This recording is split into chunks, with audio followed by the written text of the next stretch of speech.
اللهم اجعل لي فيه إلى مرضاتك دليلا ولا تجعل للشيطان فيه علي سبيلا واجعل الجنة لي منزلا ومقيلا يا قاضي حوائج الطالبين يا قاضي حوائج الطالبين.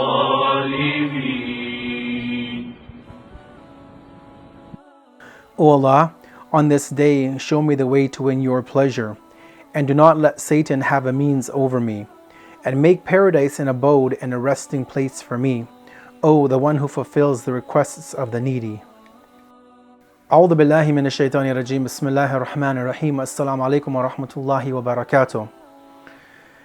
We're now at the final stretch of the Blessed Month of Ramadan. This is the 21st day of the month, and that means we have 10 days or less left to make the most of this golden opportunity of submission and surrender to the will of Allah.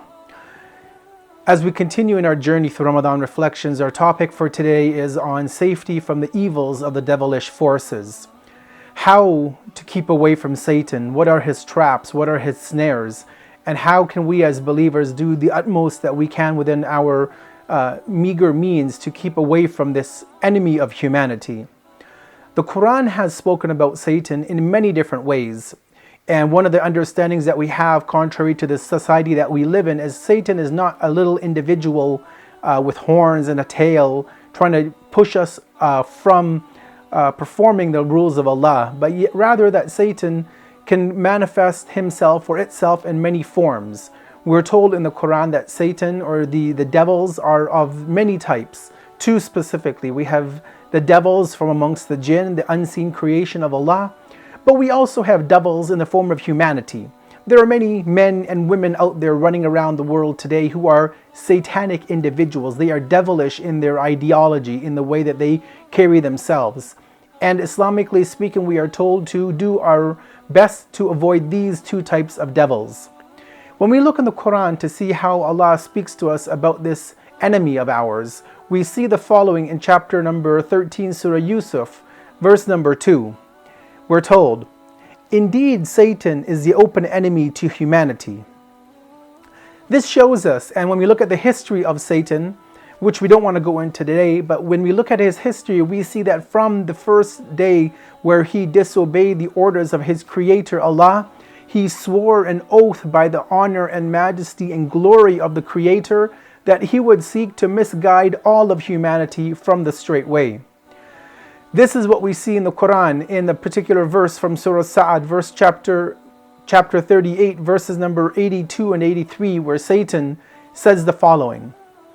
He, Satan, said, "Then by your might, Allah, I will surely make them live an evil life, all of them, except for your servants from among them, the purified ones." Here Satan takes an oath by the greatness and the majesty of Allah, showing us that he recognized Allah to be the supreme creator. He believes in the oneness of Allah. He believes in the characteristics of Allah. He believes in the prophethood, the prophets Allah sends. He believes in the imamat, the divinely appointed legislators after the death of the Prophet of Islam. And yes, he also believes in the day of resurrection. In this verse, he clearly tells Allah, he warns Allah, and indirectly he warns us that he will try to misguide all of humanity. But he mentions that there is one group that he can never infiltrate. Those are what the Arabic terms as al-mukhlasin, the purified ones. Now, just to sidetrack this discussion for a minute, we see a difference in the Arabic in the Quran of mukhlas and a mukhlis. A mukhlas literally is one who has been purified by Allah, who is kept away from impurities, from sins, from rebellion. And this includes the prophets and the imams who have been appointed by Allah.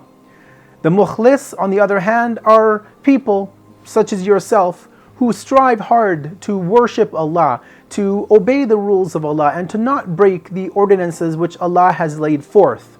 So here Satan tells us that he will not be able to infiltrate into the mind and heart of those who have been purified by Allah, which are the infallibles that Allah has sent for our guidance.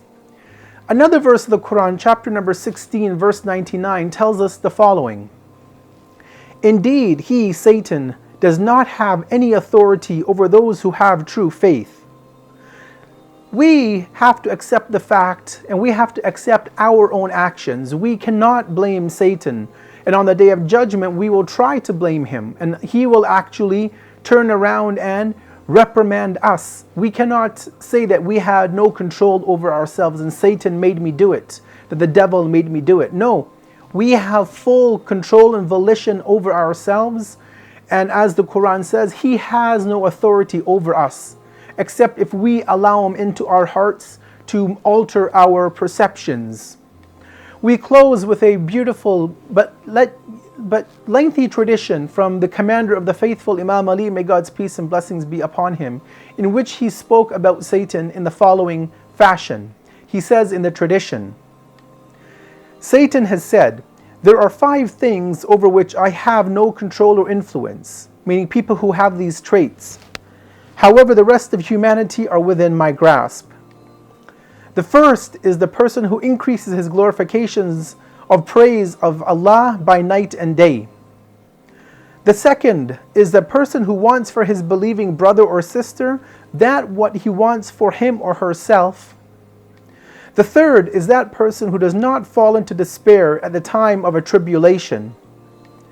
The fourth and the final is a person who is content with what Allah has apportioned out to him, and he does not show sorrow over his sustenance and what has been allotted to him. We see that if we are being tempted by Satan, that we have to keep this hadith in mind, that are we somehow faltering in our submission to Allah? Are we allowing Satan to get the best of us? And in this blessed month of Ramadan, as these last days and nights are upon us, let us do our best to avoid Satan, to avoid temptation, to avoid the dramas that he casts into our lives. Wassalamu alaikum wa rahmatullahi wa barakatuh.